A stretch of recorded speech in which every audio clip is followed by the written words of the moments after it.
Namaskaram. So we are starting with new chapter, application and interpretation of tax treaties. This chapter from examination perspective is not that important, but yes, definitely we need to have knowledge and background of this chapter.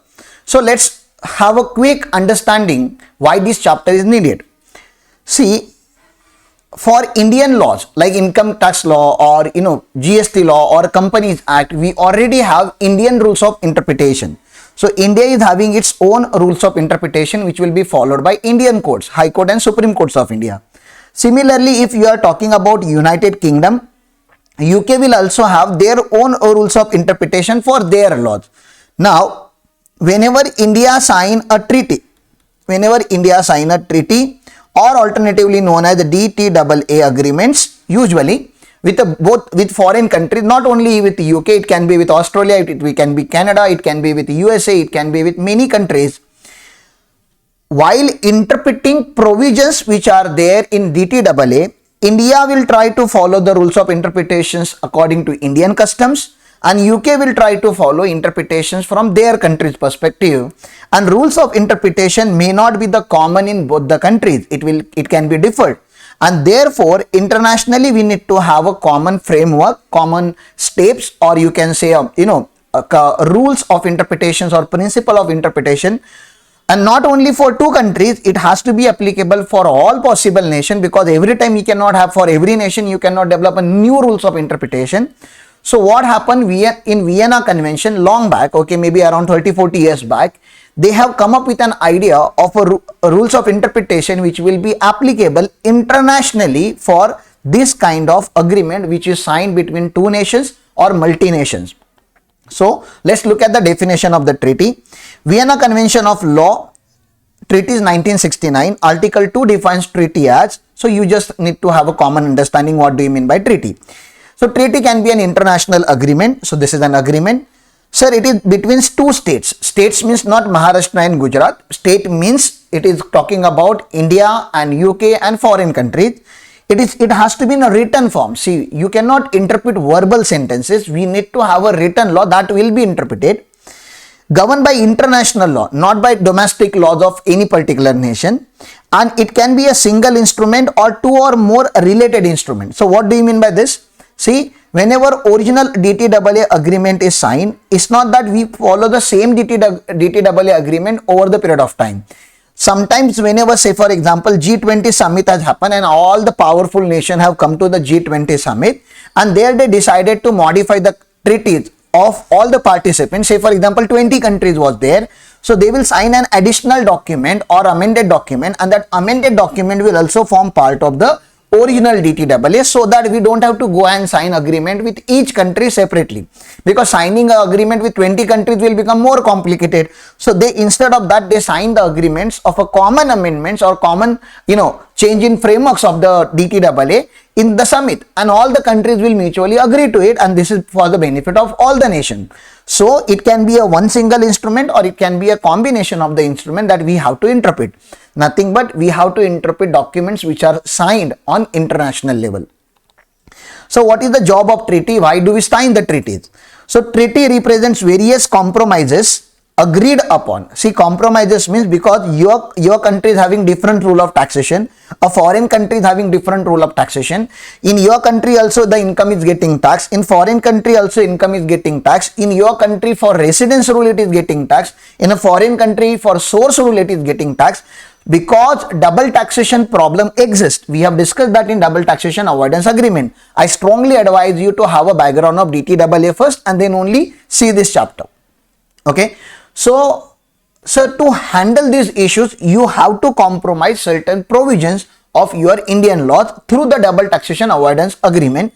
So treaty represent various compromise agreed upon by the respective contracting state, signing states, depending upon the economic expediency of the particular country. Tax in the source country is considered as the cost, whereas the same is obligation in the country of residence. Beautiful line. So whenever we talk about tax and we pay tax to the foreign country, we are Indians. Whenever we pay tax to the foreign country, we think that it is an extra liability. Unnecessarily we are making payment to outside country. Whereas whenever we pay tax to our country, we feel it, yes, because we are citizens of India, we are residents of India. It is our obligation to pay or to contribute for the country's benefit. So the understanding of people is very different. So in tax in the country of source is considered as a cost, whereas in the country of residence the same is considered as a obligation. Therefore, there is the need to achieve the tax efficiency. We cannot pay tax in the both nations. A double taxation avoidance agreement come into play to mitigate. It will not eliminate. Mitigate means it will reduce the impact of double taxation. It will not make it zero. Okay. Mitigate the hardship caused by the subjecting the same income to the double taxation. Role of treaty. Tax treaties attempt to eliminate double taxation. They give the best attempt to eliminate double taxation and try to achieve balance and equity between two nations. They aim at sharing the tax revenues by concerned state on a rational basis. Tax treaties do not always succeed in eliminating double taxation, but contain the incidence of to the tolerable level. So though you have paid tax in India as well as in a foreign country, according to DTAA, they will either try to eliminate the tax effect, or if the tax effect is not eliminated, at least they will have provisions where you can get the relief, a credit of a tax that you have paid in a foreign country. I'm talking about from the India's perspective. See, whenever I'm talking about international taxation, we are Indians, so you need to have the attention through Indian law. You need to see what type of hardship Indian were suffering, and therefore we are having the common agreement to mitigate their hardship of paying double taxation. Sources of origin of international tax law. So whenever we talk about international tax law, what type of documents we will follow? See, whenever we talk about Indian tax law, you know that you have to follow Income Tax Act 1961, you have to follow income tax rules, you have to follow notification, you have to follow circulars, you have to follow judgments given by High Court and Supreme Court. This is what you already know. That is for domestic tax law. But when we interpret international tax laws or international agreements, obviously we need to know the international sources. So what are the sources that you can follow? So Article 38 of International Court of Justice. Sir, what is International Court of Justice? You can say this is a global court where dispute between two nations or multinational disputes can be handled. Okay, whenever it is a dispute based on terrorism or territory dispute, or whether this land belongs to India or whether this land belongs to Japan or China. So whatever the territorial disputes will be taken care in the International Court of Justice. International Courts of Justice provide that court shall apply the following in deciding a particular matter. Obviously, interpretation is the job of the court, and while deciding the matter, the court will take the note of this following sources, different sources. International conventions, G20 summit, Vienna Convention, OECD summit, this kind of meeting they are referring. So why do we refer the international convention or international meetings? Establishing the rules expressly recognized by the contesting state, whoever the fighting. See, India versus Dubai, this fight is going on. So they will see what type of convention has happened, what type of agreements you people have signed, what type of resolutions were passed in that convention. International custom. Sometimes you don't only read the agreement, you just have to follow international customs. Okay, so why do we go through international custom? Serving as an evidence of general practice accepted as a law. Generally, what is the law? What is the implied law that is followed by both the countries? Everything need not to be written. Sometimes we follow certain procedural aspect which is customary in nature. Okay, general principle recognized by the civil nations. What are the understanding that civilized nations are having? What understanding India is followed in India? What understanding UK is following in UK? So they can also look into those matters. Judicial decisions and teachings of highly qualified publicists of various nations. So they can also follow the court judgments, and apart from that there are many senior authors who have written the articles and documents and they have done the PhD. So they can refer their research paper while deciding the matter when matter goes to International Court of Justice. So till now we were having only a background understanding that is not exam oriented. Whatever is exam oriented is the double taxation, and we have already discussed how the double taxation is taken care in India. Here we are talking how the double taxation relief was invented by participating through multinations. Okay, so here we are actually discussing the issue of double taxation. So the real issue of double taxation you understand in this chapter. The solution of double taxation is section 90, section 90A and section 91, which is already covered. That is the solution. Here we are discussing the problem. Okay, so double taxation, connecting factors which lead to the double taxation. Let's look at this, and this is very important from examination perspective. The taxability of foreign entity in any country depends upon whether it is doing business with the country or in that country. So with that country and in that country. Please understand this too. With versus in. Fight you need to understand. With versus in. If somebody is doing business in India, like Google is doing business in India, obviously google.in and google.com are two different platforms. Whatever business is generated by .in, okay, has to be taxed in India. Similarly, it goes with Amazon. Amazon is having .com as well as .in. Whatever is business generated through .in, they are doing business in India. Honda is having business in Japan. Honda is having business in India. We are not concerned about business that they are doing in Japan, but definitely we are concerned about business that they are doing in India.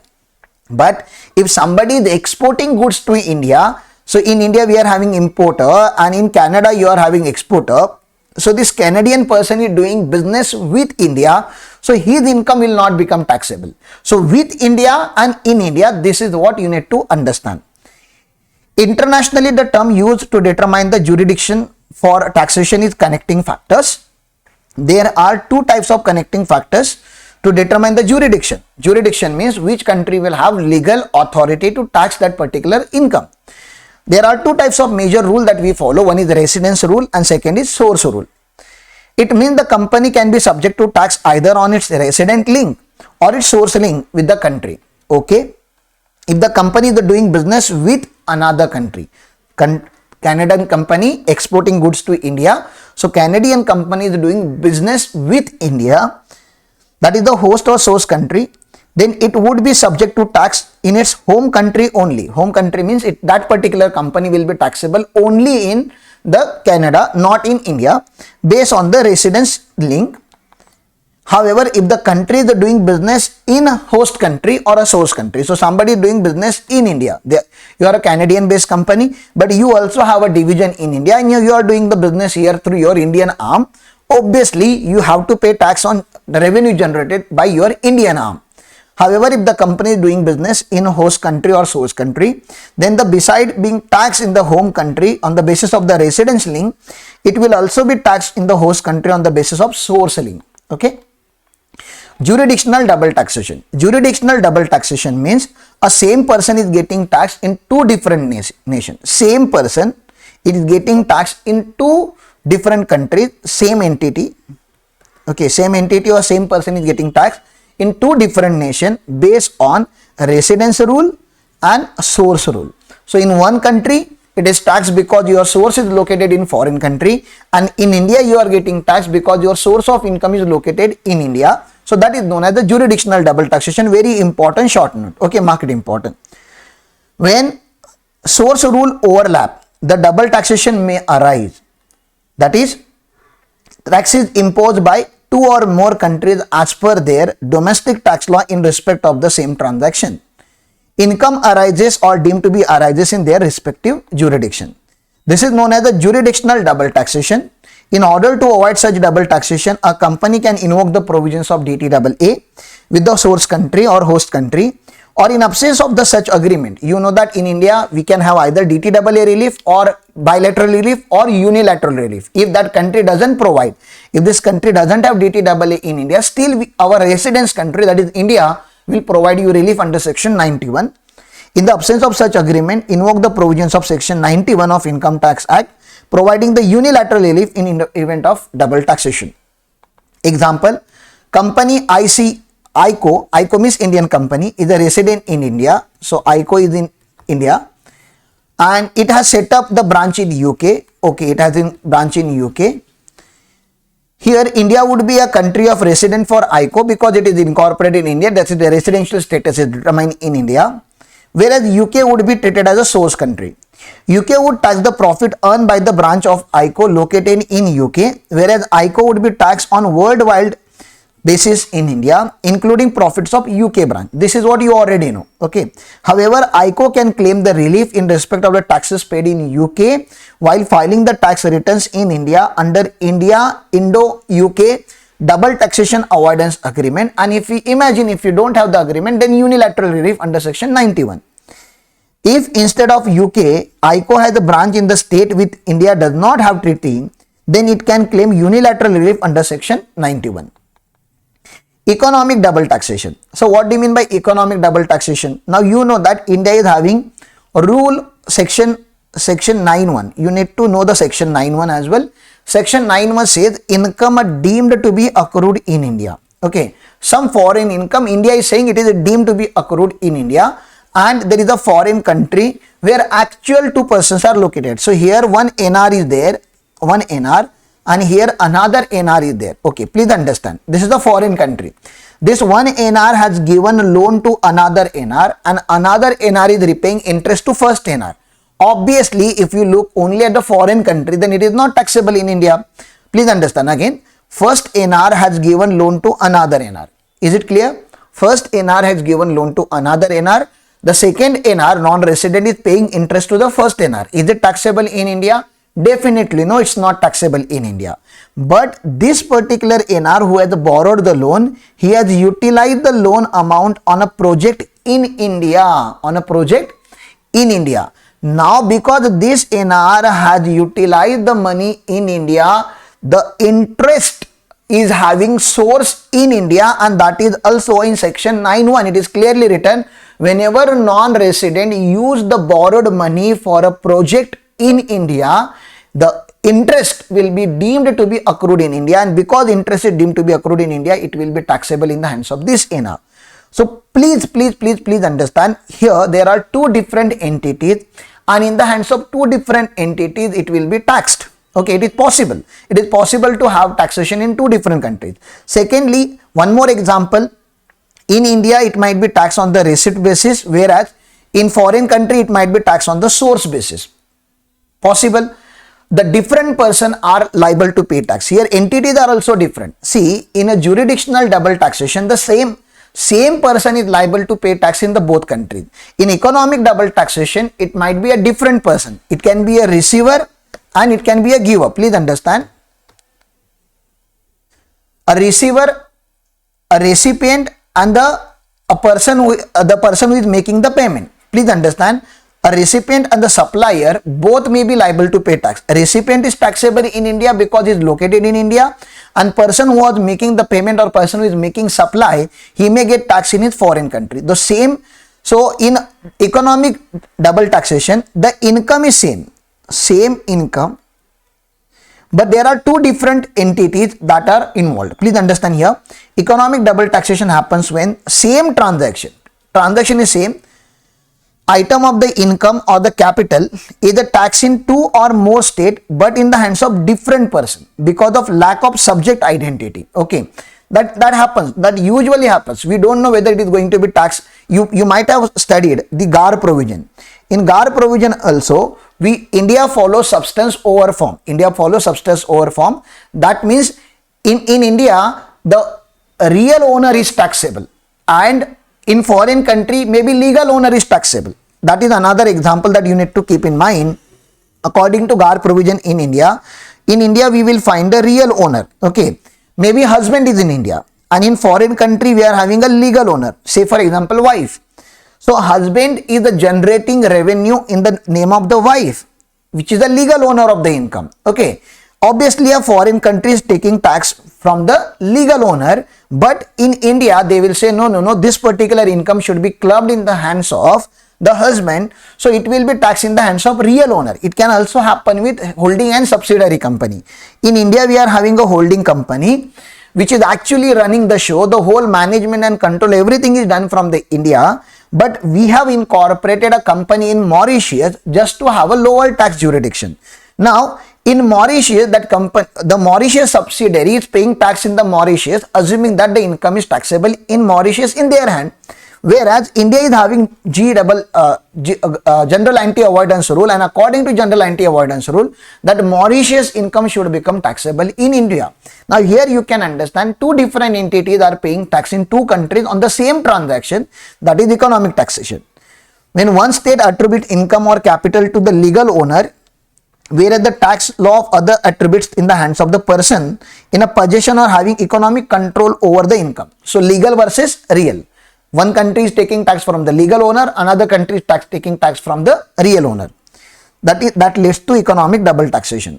So what type of DTAA then we will sign? You have seen two types of double taxation. Now what type of DTAA? Avoidance agreement that we can sign. One is limited DTAA with name only, you can see only for a limited purpose it will be signed. So limited DTAA for one particular type of income or one or two types of income. We are having a India-Pakistan DTAA which talks only about aircraft profits. Okay.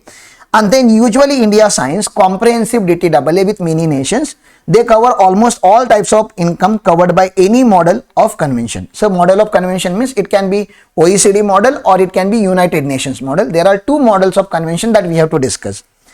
Example, sometimes the treaty covers wealth tax, gift tax, capital gain tax, everything will be covered in that particular comprehensive DTAA. So, why do we refer Article 51 of Constitution of India?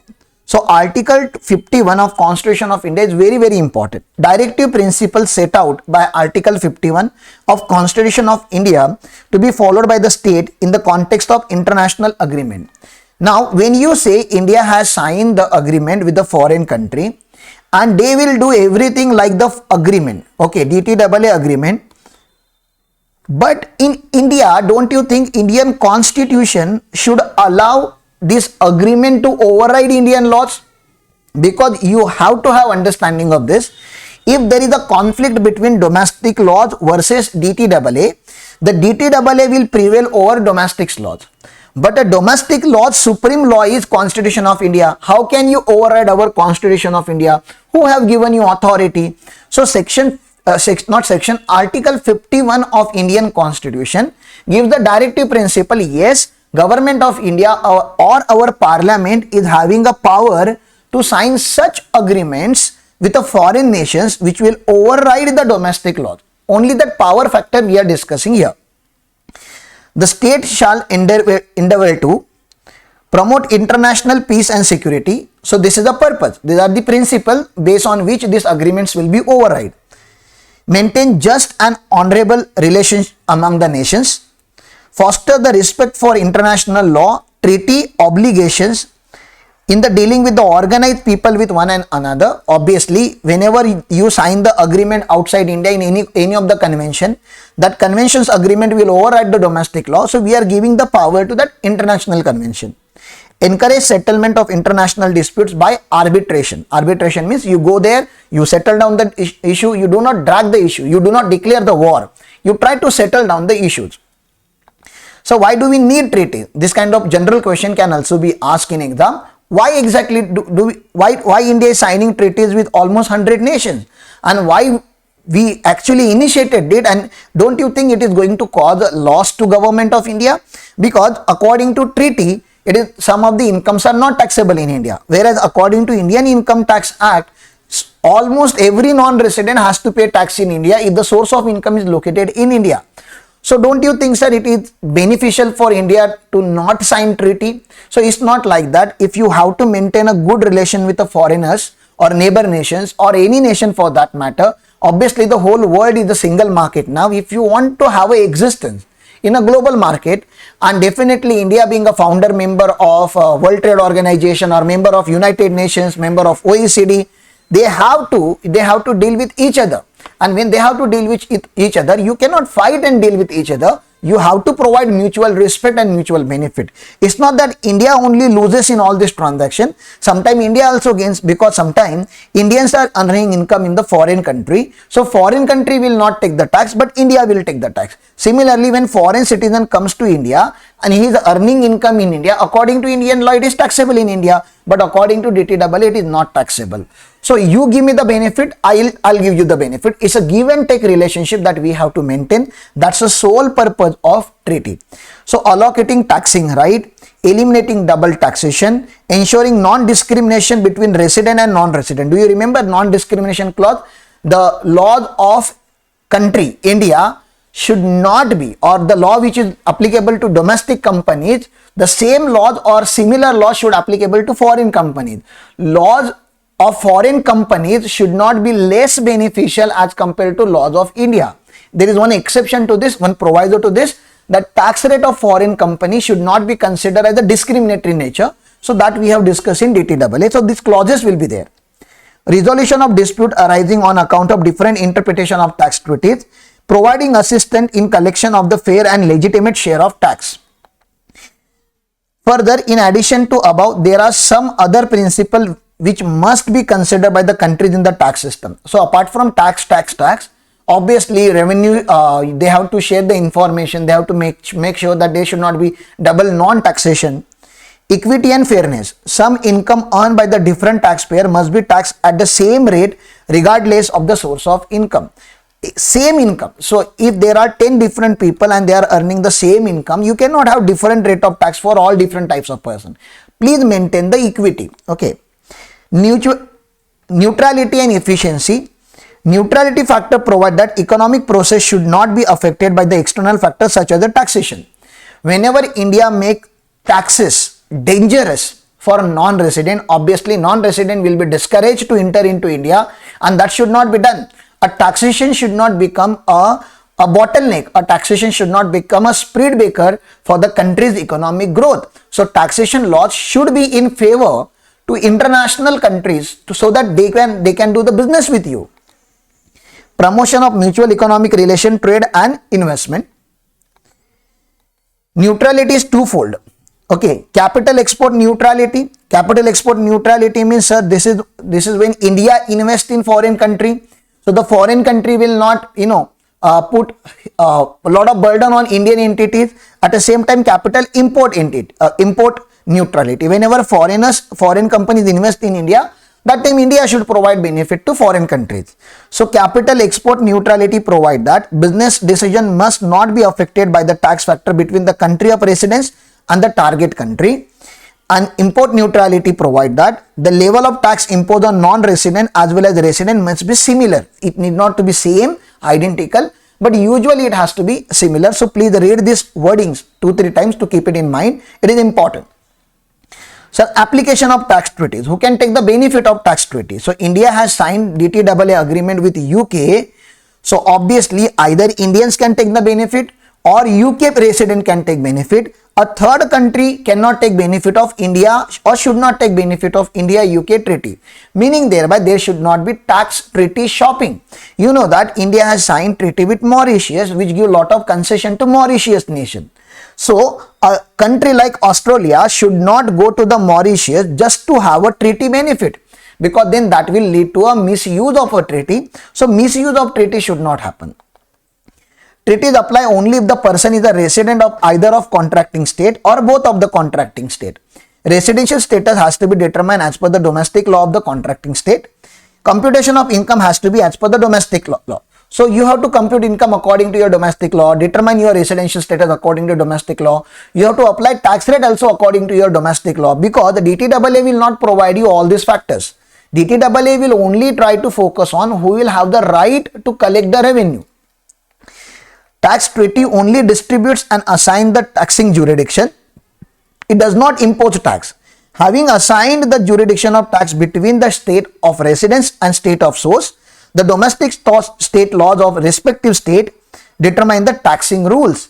So DTAA will only tell you whether India will take the tax or foreign country will take the tax.